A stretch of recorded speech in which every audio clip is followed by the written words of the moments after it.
Let's face it, nobody does bad guys quite like the British. Hello. Now, you know this bloke. Do I? This is a bloke you know. Welcome to WatchMojo UK, and today we're counting down our picks for the top 10 British villains of all time. Do you mind, Loxon? Before we begin, we publish new content every day, so be sure to subscribe to our channel and ring the bell to get notified about our latest videos. For this list, we're looking at the most dastardly Brits from film. We're adding the special caveat that the characters have to be canonically British, and not just ones with British accents. You see, hidden within the unconscious is an insatiable desire for conflict. Number 10, Colonel William Tavington, the Patriot. You don't have to be a history scholar to know why a British accent has sort of become a shorthand for bad guy in a lot of American media. But this movie cuts to the quick anyway.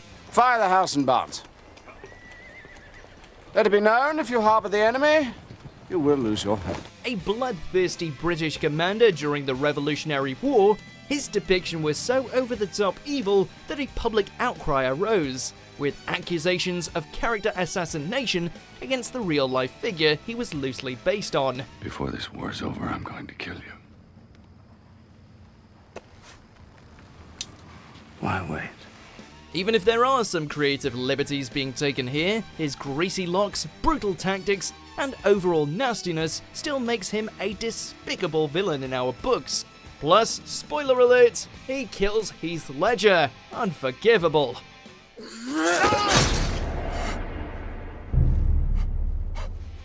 Number 9, Fat Bastard, Austin Powers series.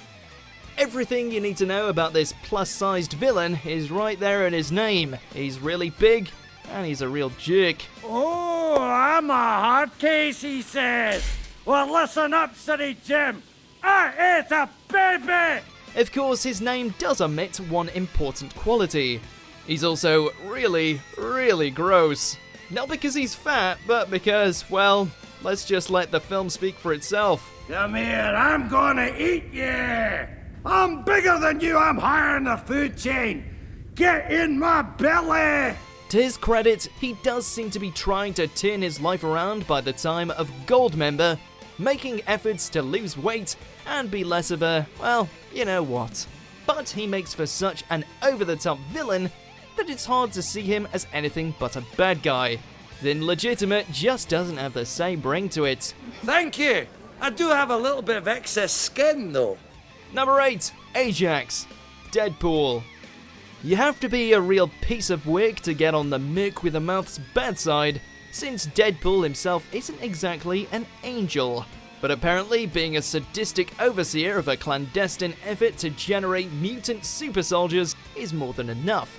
And having a nefarious British accent doesn't hurt either. Oh, my welcome speech used to be full of euphemisms like, this may hurt a little. This may cause you some discomfort, but I've grown blunt. With his enhanced reflexes, strength, and the inability to feel pain, this nefarious character, played by Ed Skrein, is more than a match for Wade. Though the regenerating degenerate still gets under his skin after finding out Ajax's real name. Yeah, like I got bit by a radioactive Shar-Pei. Yeah, and whose fault is that, huh, Francis? I mean, let's be honest, cool powers and a badass accent don't amount to much when your real name is Francis. I should know, mine's Ashley. Fine. Feast. Oh, sounds like your last Saturday night. Number 7, Don Logan, Sexy Beast. The great Ben Kingsley has played some terrific villains over the years, and there's not one we'd like to meet less than this hair-triggered character from Jonathan Glazer's 2000 thriller. Why don't you just put the cigarette out? What's that, Sancho? You want me to cut your hands off, use it as an ashtray? Known to fly into a blind rage at the drop of a hat, this London mobster is the last person you'd want showing up at your doorstep with a demand, which is what happens to the film's main character. He's as much a force of nature as a character. Who do you think you are? Give me the castle. Cock of the walk. A white-hot ball of rage and frustration in the shape of a human being, both terrifying and fascinating to watch. He doesn't even slow down when he's alone. Now that's commitment to being a head case. Friday. I won't be there. You will. No, don't. Yes, yes, yes, yes, yes. Number 6. Sweeney Todd. Sweeney Todd, the demon barber of Fleet Street. Cutting out your victims' throats is one thing, but it takes a special kind of evil to do that while singing. At last, my arm is complete again. A twisted serial killer posing as a barber, this character first appeared in short stories dating back to the mid-1800s. His story was eventually adapted into a Broadway musical, which then made it to the screen courtesy of Tim Burton, with the titular killer played by Johnny Depp. And I can guarantee to give you without a penny's charge the closest shave you will ever know. It would be bad enough if Depp's character simply killed his victims, but the fact that he disposes of the bodies by baking them into pies just adds a whole level of ick to an already nefarious character. We mean really, British food gets a bad enough rap already.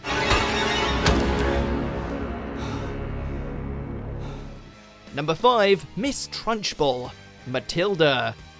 There's nothing more terrifying than a strict headmistress, and this one goes beyond strict and into psychotic. Fresh meat. She's described in Roald Dahl's original book as a gigantic holy terror, a fierce tyrannical monster who frightened the life out of pupils and teachers alike. And her depiction in the 1996 film adaptation by actress Pam Ferris certainly lives up to that description. Her sweat and blood went into this cake, and you will not leave this platform until you have consumed the entire confection!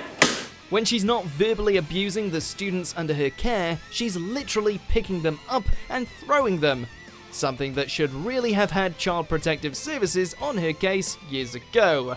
Delighting in the brutal punishment of her young charges, and terrifying to behold, she's every school child's worst nightmare come to life. Some rats are gonna die today! Number 4. Professor James Moriarty. Sherlock Holmes, A Game of Shadows. The world's greatest detective demands the world's greatest villain, and this one comes pretty close to that. A ruthless and brilliant criminal mastermind, this nefarious figure is more than a match for the great Sherlock Holmes. I have the utmost regard for your talents. It's a pleasure to finally meet you. Officially. Just as clever as Holmes, but utterly devoid of human decency, his elaborate schemes nearly proved too much for the great detective to unravel on several occasions. Let's try this again, shall we? To whom did you send the telegram? This villain is all about careful planning, schemes within schemes within schemes, and most of them hinging on a callous disregard for human life. Even before making his first direct appearance, the shadow of Sherlock's greatest enemy was already being cast over the series. I shall endeavor to find the most creative of endings for the Doctor and his wife. Number 3. Cruella de Vil, 101 Dalmatians.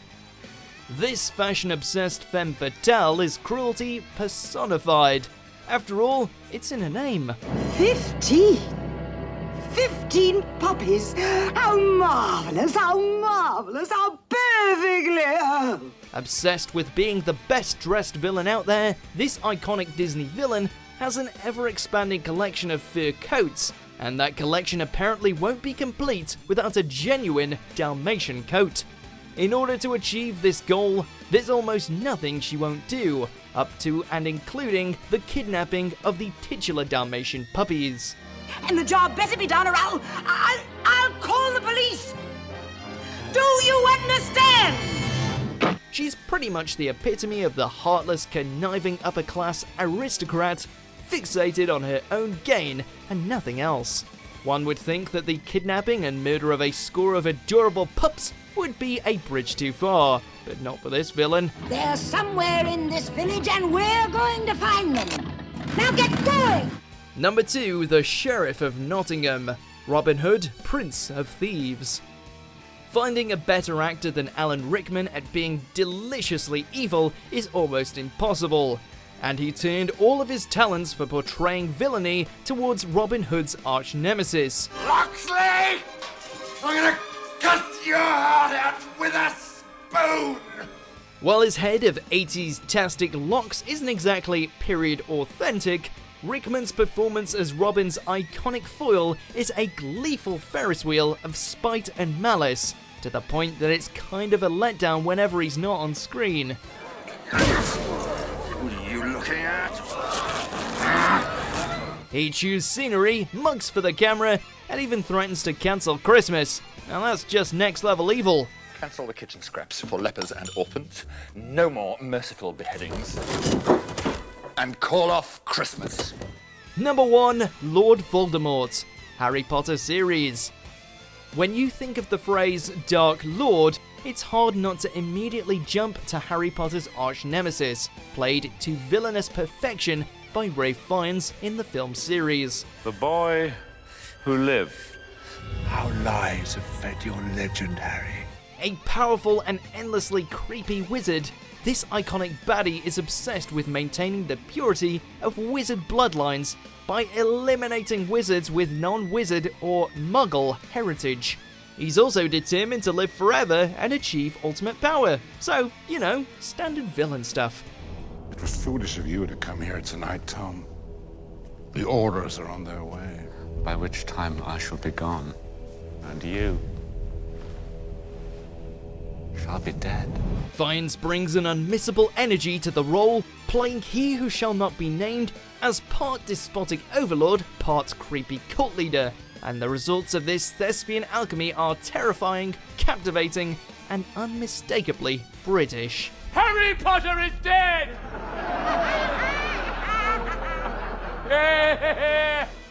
Do you agree with our picks? Check out this other recent clip from WatchMojo UK and be sure to subscribe and ring the bell to be notified about our latest videos.